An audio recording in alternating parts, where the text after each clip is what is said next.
Cada día es una aventura, cada válvula guarda una historia. Vamos a entrar en los desiertos más áridos, navegaremos los mares más profundos y escalaremos las plataformas más altas. Bienvenidos al espacio donde conoceremos las historias profundas de las personas que hacen posible que funcione nuestra industria. Este es el podcast Conducto Irregular. Conducto Irregular.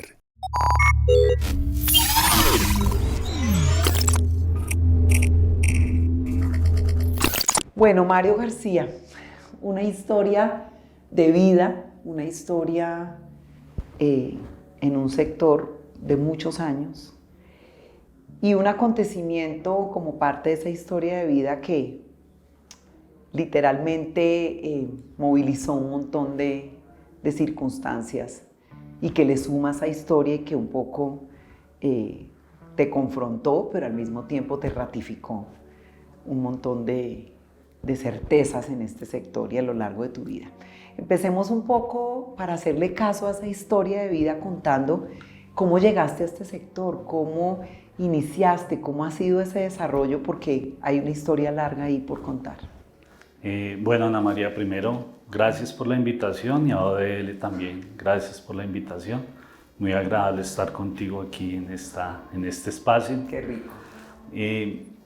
Bueno, yo empecé en el año 95, todavía no había terminado mis estudios, soy contador público y me encontré con un amigo, Francisco Quijano, me dijo que estaban reclutando gente, pues entrevistando gente para trabajar en un oleoducto que estaban construyendo, Oleoducto Central Ocensa, y presenté la entrevista. Y entré como contador a Ocensa y ahí empezó mi vida en los oleoductos desde ese año, desde el año 95. Trabajé hasta el año 2012, trabajé en Ocensa 17 años en el área financiera, mucho crecimiento, mucho aprendizaje, muchos proyectos y aprendí mucho en esa vida en Ocensa.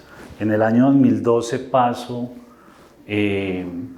al Oleoducto Bicentenario, que es un nuevo proyecto que nace del grupo Ecopetrol. Salgo de Ocensa, voy a trabajar al Oleoducto Bicentenario, sigo trabajando pues en todas las áreas financieras y administrativas.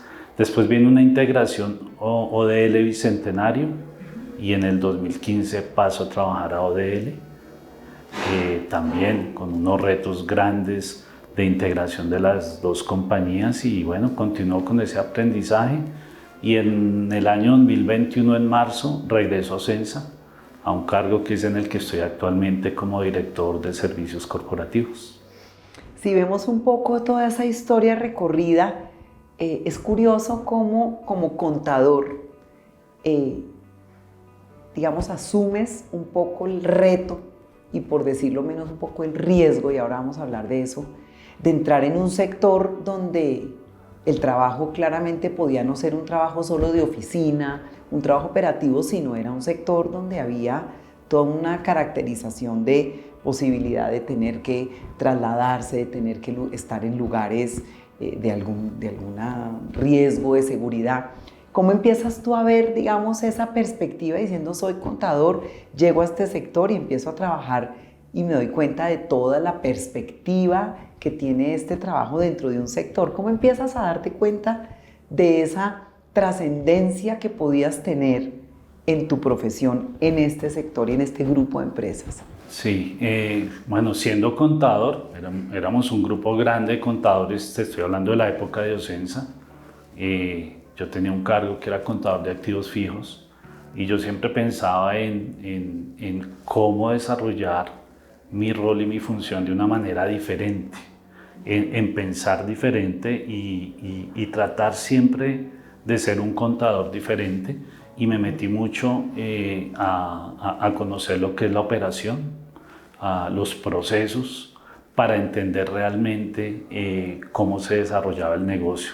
Y a partir de ahí pues empiezo como a desarrollar otros conocimientos, otras habilidades, a viajar mucho, a conocer la infraestructura de los oleoductos. En el caso de Ocensa vamos de Cusiana a Coveñas, Odele, Bicentenario, todas la infraestructura, los departamentos, Casanare, Arauca, Meta. Y como bien tú mencionas, pues los sitios no son de fácil acceso, algunos sí, otros no. Entonces teníamos que movernos en diferentes medios de transporte, bus, carro, helicóptero. En el caso de Ocensa tenemos una facilidad que está costa afuera, también tenemos que ir allá a hacer las visitas gerenciales y bueno, también tenemos que lancha, lo que se necesita. Todos los medios. Todos los medios de transporte. Pero has tocado un punto importantísimo y lo has dicho además con una frase muy contundente y es, yo quería ser un contador diferente. Y ahí me meto en el tema trascendental y es, ser un contador diferente probablemente ya implicaba en ti una disposición, sí, una forma de poder abordar lo profesional asumiendo una serie de riesgos. Y ser un contador diferente implicaba estar dispuesto a un montón de circunstancias. Y eso nos abre un poco la entrada a un acontecimiento que hace parte de esa disposición de ser un contador diferente y es que tienes que desplazarte, que tienes que viajar. ¿Y qué fue lo que pasó en el año 2000 dentro de esa perspectiva de tu apertura a estar en un sector y a desarrollar un trabajo donde había una serie de riesgos? ¿Qué pasó en ese momento?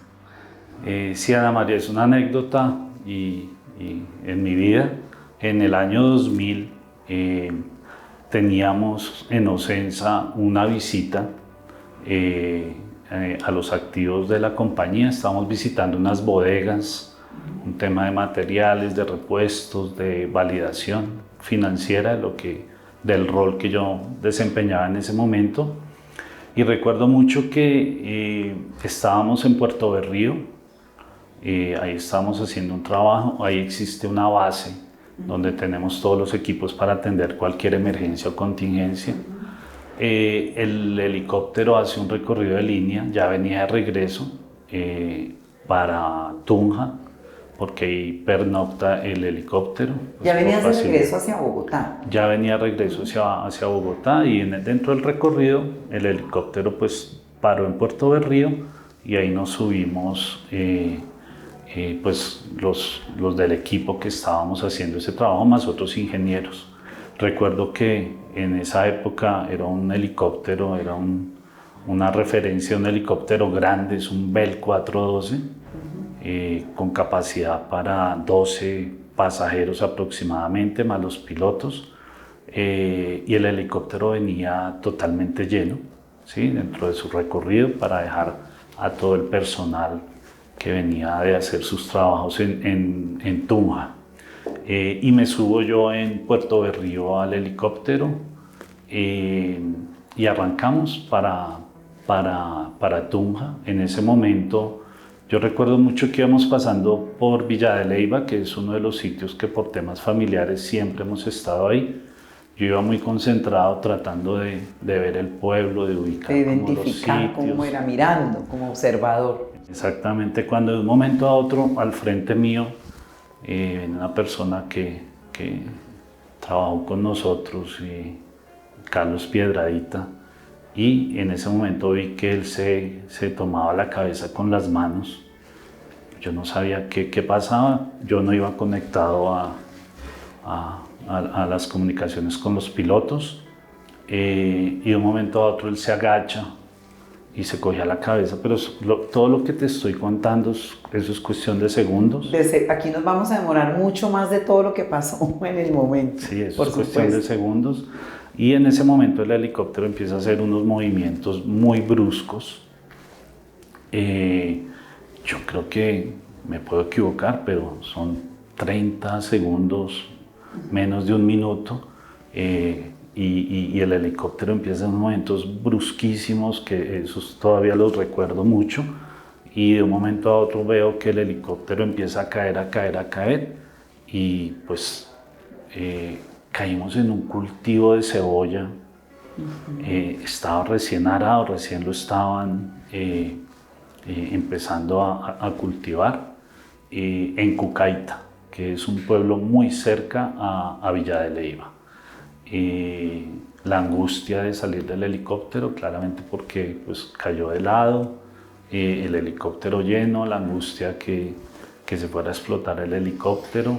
Pero quiero parar ahí un segundo para hacerte una primera pregunta, porque cuando tú empiezas a percibir, así fuera en muy breve, en un tiempo muy corto, cuando tú empiezas a percibir que ahí ya hay un riesgo vital, ¿por dónde atraviesas ahí en ese momento? Es decir, ¿qué sientes? ¿Sientes temor de que vas a perder tu vida? ¿Qué recuerdas que pasó en ese momento?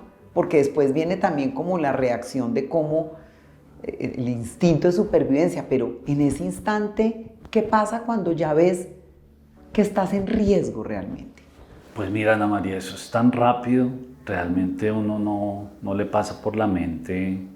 En el caso mío, eso fue tan rápido, era más como entender qué era lo que estaba pasando.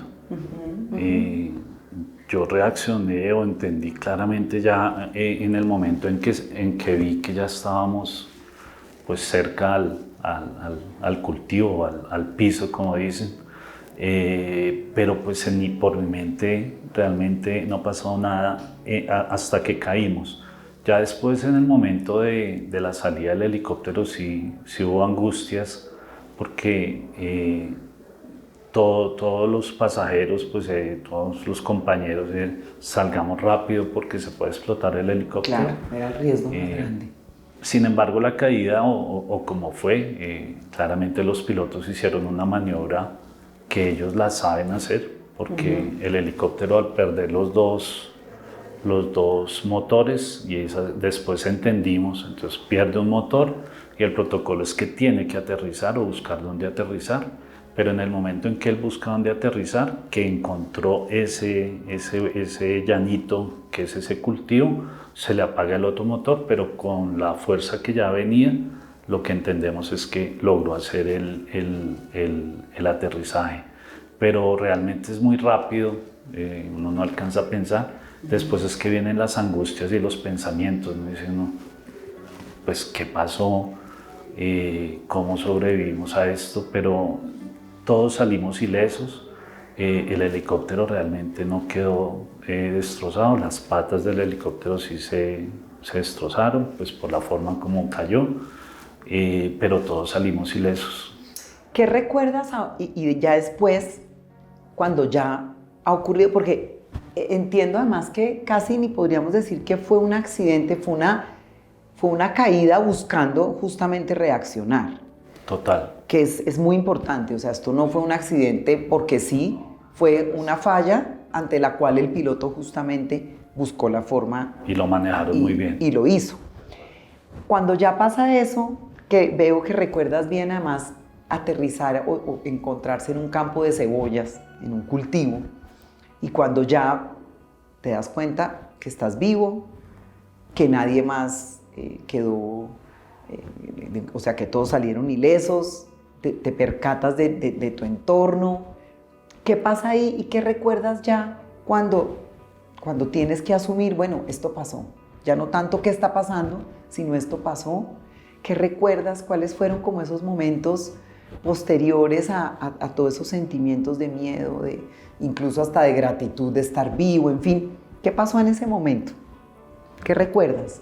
Ya cuando logramos salir del helicóptero, bueno, que yo recuerdo 3 momentos. Uno, cómo se abrazaban los pilotos, inclusive uno de ellos como que lloraba de la angustia y de la buena maniobra que hicieron, se abrazaban mucho.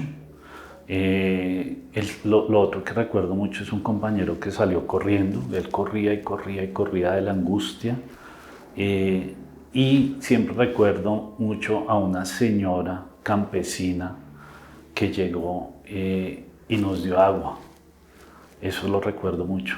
En ese momento ella se me acercó y lo tengo muy claro, en una botella de Coca-Cola nos dio agua. No sé qué tipo de agua, pero nos dio agua. Y y eso para nosotros, en el caso mío, fue muy reconfortante, porque dentro de esa angustia sentimos y ella nos daba como esa tranquilidad. Ya era una señora abuela, campesina, y eso lo recuerdo mucho. Lo recuerdo mucho. Como un sentimiento de mucha gratitud. Sí, pero como que después del accidente, de momento, esos tres momentos los recuerdo mucho. Mario, por todos esos sentimientos que seguramente atravesaste, que como bien lo dices, son difíciles de definir porque unos ocurren en muy breves segundos, otros con posterioridad. Cuando conversamos de esto, mencionamos un tema que es cómo te rescataste a ti mismo, es decir, de dónde te prendes a partir de tus convicciones, de la condición humana que tienes, de tus fortalezas. ¿Cuál fue tu rescate? El rescate de la eventualidad se hizo, digamos, de la manera más profesional seguramente, y llegaron, me imagino, los primeros auxilios, bueno, lo que haya sido, pero ¿cómo te rescatas tú de esto? ¿Cuál fue tu rescate? ¿De dónde te prendiste de ti mismo para afrontar en unos primeros momentos y en un primer tiempo de esto? Y luego hablamos un poco de lo que ha pasado de allá a acá, pero hablemos de ese rescate tuyo inmediato, de ese rescate cercano a esa circunstancia. Bueno, primero, Ana María, uno sí queda psicoseado totalmente, uno piensa que no, inclusive en Ocensa tuvimos sesiones que nos llevaron psiquiatras de la FAC, y tuvimos unas sesiones que la verdad sí lo ayudan a uno mucho, porque uno queda muy psicoseado, y nosotros teníamos que seguir. En el caso mío y todos, pues la vida sigue, como tú bien dices.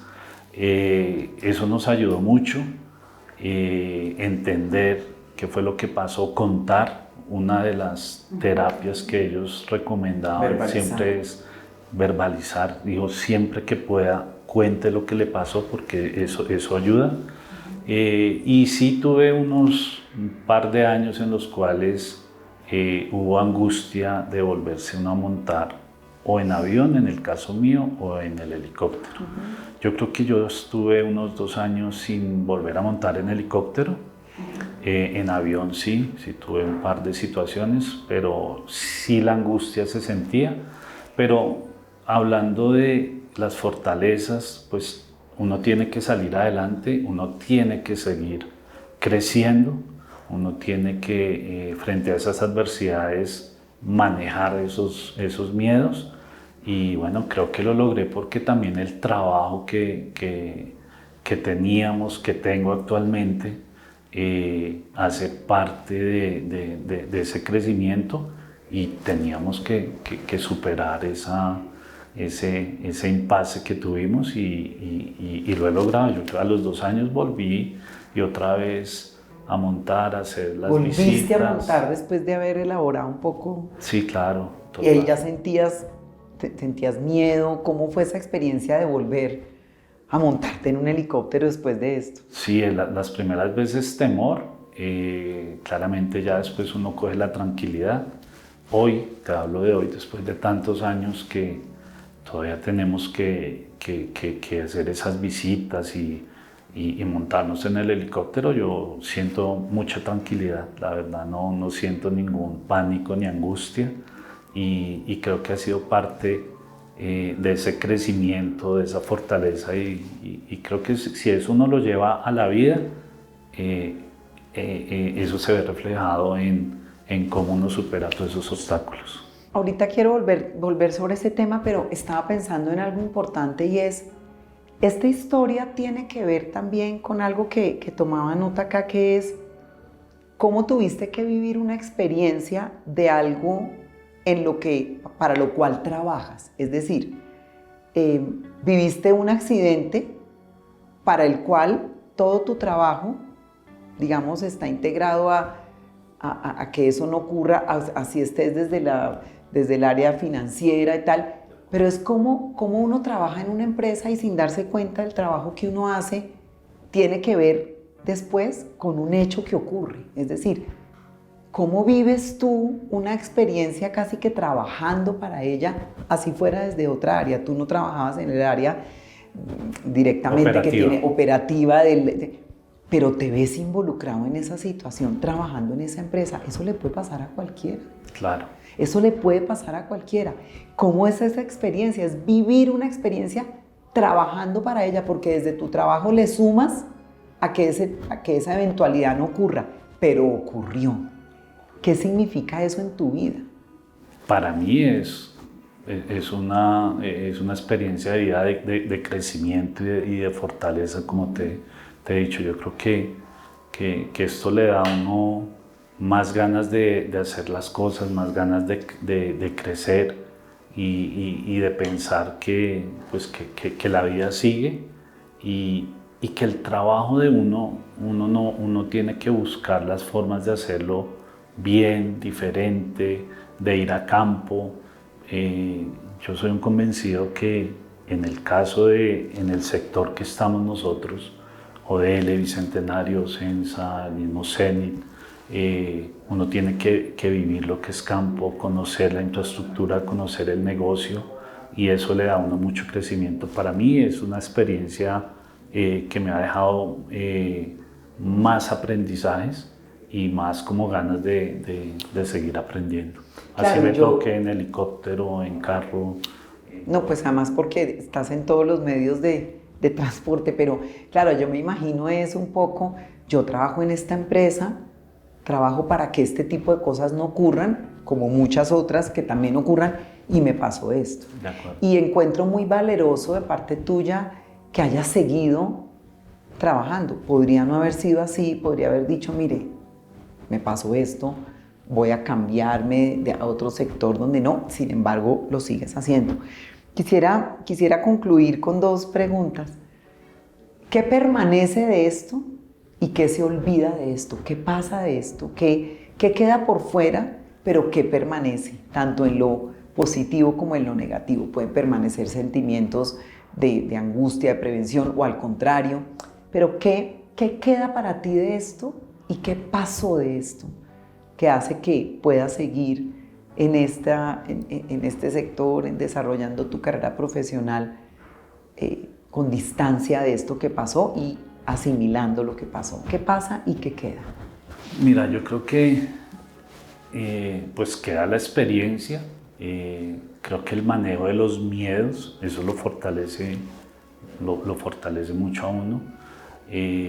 Y también me queda algo, y es de todo eso que ocurrió, como lo sentimos en ese momento, y creo que eso no te lo había mencionado, es siempre trabajar con la gente y cómo logramos todos en ese momento de la angustia salir del helicóptero, ayudarnos y que a ninguno le pasara nada. Además es una cultura que tenemos en el segmento, que eso sí, el ADN lo tenemos, de cuidarnos, de que no nos pase nada y de protegernos claramente. Y me queda como ese aprendizaje para mí de vida, es de seguir adelante. Para mí siempre es buscar crecer con la gente y que siempre las cosas sean dinámicas, no quedarse uno, porque yo me hubiera podido quedar como contador y decir, oiga, yo ya no vuelvo a viajar en helicóptero, me vuelvo al contador de escritorio, un buen contador, y también respeto y amo mucho la profesión de contador y admiro a todos los contadores que han trabajado conmigo, pero yo quería más y quería tener también otros conocimientos, y creo que a eso me ha llevado la vida. Y hoy, en el cargo que estoy, que tengo otros temas, tengo proyectos, tengo digital, tengo innovación, tengo temas de abastecimiento, yo creo que eso me ha dado mucho aprendizaje de todo eso que he recorrido en la vida, incluyendo ese impasse y esa anécdota que tuve. Pero es que tú muy bien lo dijiste, y lo dijiste desde muy temprano aquí en la entrevista, y te lo dijiste a ti seguramente en tu vida. Tú querías ser un contador diferente.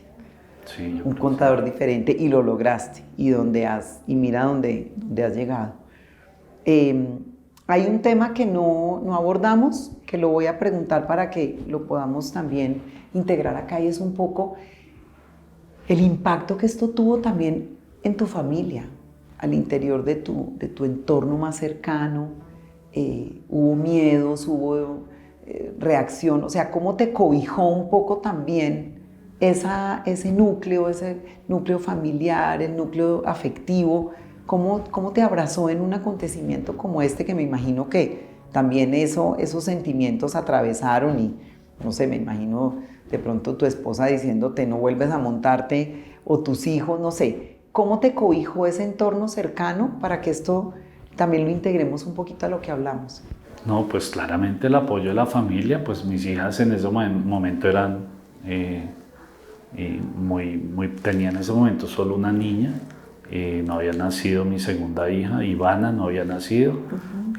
Pero con Diana, mi señora, ella pues me ayudó. Ella siempre... Solidaridad. Claro, y recuerdo siempre en los viajes que teníamos, ella como que recién el accidente que nos tocaba viajar o viajábamos, siempre el apoyo de ella fue importante, y uno siente claramente ese acompañamiento y esa fortaleza. Eso es importante, siempre lo sentí. Pues Mario, un ejemplo increíble, pero sobre todo como ese trazado de tu vida, con esa claridad, con esa certeza, y también la disposición, como lo dijimos al comienzo, para asumir un riesgo que te ocurrió, pero que lo que hizo fue sumarle como a esa historia que todavía está en perspectiva y que, por lo que veo, va a ser para mucho tiempo. Sí, ya quedó. Ya quedó. Así es. Pues bueno, un gusto, mucha admiración. Seguramente para muchos ya oírte narrar lo que pasó en un tiempo muy breve, pero oírtelo decir, oírtelo expresar y oírte con esa convicción de que esos hechos ocurren tal vez para hacernos más fuertes, es fenomenal. Así que muchas gracias. Pues a ti, Ana María, gracias, y nuevamente a ODL por la invitación. Y como tú bien dices, creo que los mensajes más importantes que debemos dar con todas estas anécdotas es que nos quede las ganas de seguir creciendo, de fortalecernos, y creo que ese es el mensaje más importante para que todos sigamos superando todas las adversidades que tenemos. Fenomenal. Muchas gracias. Esto fue Conducto Irregular. Gracias por estar con nosotros. Nos vemos o nos escuchamos en una próxima ocasión. Una idea original de Oleoducto de los Llanos, presentado por Ana María Aponte. Realización Ojo por Ojo Multimedia.